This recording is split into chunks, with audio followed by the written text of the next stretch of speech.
जैसा कि हमने पिछले एपिसोड में देखा कि शेनहोंग को पता चल चुका है कि ये जोंग ने उसके घर पर अटैक कर दिया है और अब वो वहां से भागने लगता है, जिससे सीक्रेट फैमिली और सिटी लॉर्ड के सैनिकों में लड़ाई छिड़ जाती है। नियली भी शेनहोंग के पीछे पीछे भाग रहा होता है और वो उस पर एक चाकू से अटैक कर देता है, जो शेनहोंग के हाथों को चीरता हुआ उसकी आंख की तरफ बढ़ने लगता है। लेकिन शेनहोंग ब्लैक गोल्ड लेवल का डीमन स्पिरिचुअलिस्ट होता है, जिससे उसके सेंसेस काफी हाई होते हैं और वो नियली के उस हमले से बच जाता है। लेकिन वो काफी गुस्सा भी होता है, क्योंकि उसे केवल एक गोल्ड रैंक के बच्चे ने घायल कर दिया था। जिससे गुस्सा होकर शेनहोंग अपनी पावर अटैक करता है और फिर से नियली पर एक जोरदार अटैक करता है, जिससे नियली फिर से अपनी शील्ड एक्टिवेट करके बच जाता है। लेकिन शेनहोंग इस बार ज्यादा ताकत लगा रहा होता है, जिसके कारण नियली की शील्ड टूट जाती है और नियली डर कर गिर जाता है।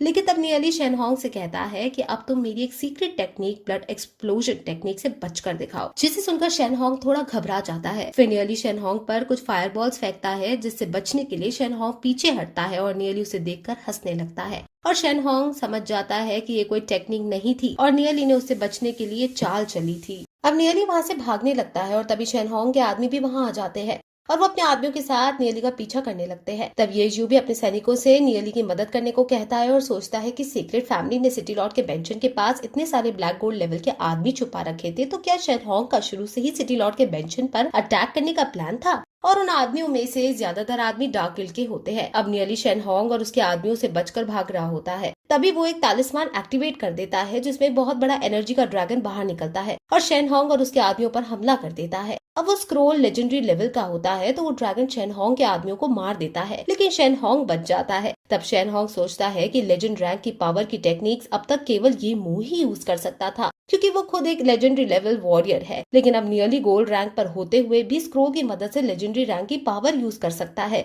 लेकिन उसे ये स्क्रोल मिला कहाँ से? तब नियरली शेनहोंग को चिढ़ाता हुआ पूछता है कि शेनहोंग, अब तुम मेरा पीछे कैसे करोगे? तब शेनहोंग कहता है कि बच्चे, अगर तुम एक बार जीत गए हो तो ये मत समझो कि मैं तुम्हें पकड़ नहीं सकता। और ऐसा कहकर शेनहोंग अपनी डीमन स्पिरिट एक्टिवेट कर लेता है। उसकी स्पिरिट एक बर्ड टाइप स्पिरिट होती है, जिसका नाम होल फायर ईगल होता है। ये स्पिरिट ताकतवर तो है ही, लेकिन ये जोंग की पुरानी स्पिरिट से भी कम ताकतवर होती है, जिसे देखकर नियली सोचता है कि इसकी वजह से शेनहोंग लेजेंड रैंक पर भी नहीं पहुंच पा रहा था। अब नियली फिर वहां से भागने लगता है और शेनहोंग उड़कर उसका पीछा करता है। अब शेनहोंग नियली को पकड़ने ही वाला होता है कि तभी वहां दुआन जियान आ जाता है और शेनहोंग पर अटैक करने लगता है। लेकिन तभी शेनहोंग उसे एक पंच मारता है और दुआन जियान दूर जाकर गिरता है। लेकिन दुआन जियान फिर से खड़ा हो जाता है और शेनहोंग पर अटैक करने लगता है। तब नियली दुआन जियान को देखते हुए कहता है कि तुम इसे संभालो। इतने में मैं 10,000 डीमन स्पिरिट फॉर्मेशन को एक्टिवेट करता हूँ। अब दुआन जियान और शेनहोंग की लड़ाई हो रही होती और शेनहोंग दुआन जियान को मार रहा होता है, लेकिन दुआन जियान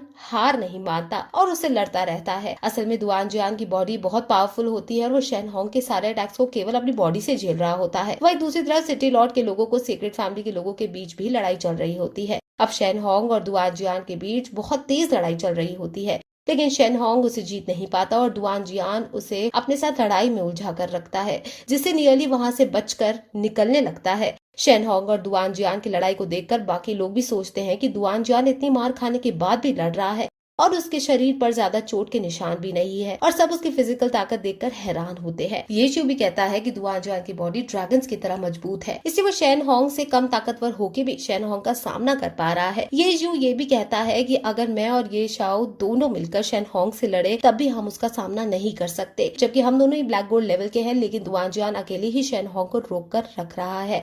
वही सीक्रेट फैमिली के लोग शेनहोंग और दुआन जियान की लड़ाई को देखकर चिंतित हो रहे होते हैं कि अगर शेनहोंग जल्दी नहीं जीता तो वो एक एक करके यहाँ मर जाएंगे और बचकर जा नहीं पाएंगे। तब तक सिटी लॉर्ड के लोग डार्क गिल्ड के सारे लोगों को और सीक्रेट फैमिली के भी कई लोगों को मार चुके होते हैं और मेन 4 लोगों को घेर लेते हैं। और अब जहाँ लड़ाई हो रही होती है वहाँ और भी फैमिली आने लगती है, जिसे देखकर सीक्रेट फैमिली के लोग डर जाते हैं और वो एक secret technique demon shadow technique activate कर देते हैं। दरअसल ये टेक्निक डार्क गिल्ड की एक इविल टेक्निक है, जिससे वहाँ एक बहुत बड़ा शैडो मॉन्स्टर आ जाता है और बहुत ताकतवर होता है, जिसके बाद वो मॉन्स्टर सिटी लॉर्ड के आदमियों और बाकी फैमिलीज पर अटैक करने लगता है। और दोस्तों, इसी के साथ ये एपिसोड यहाँ खत्म हो जाता है।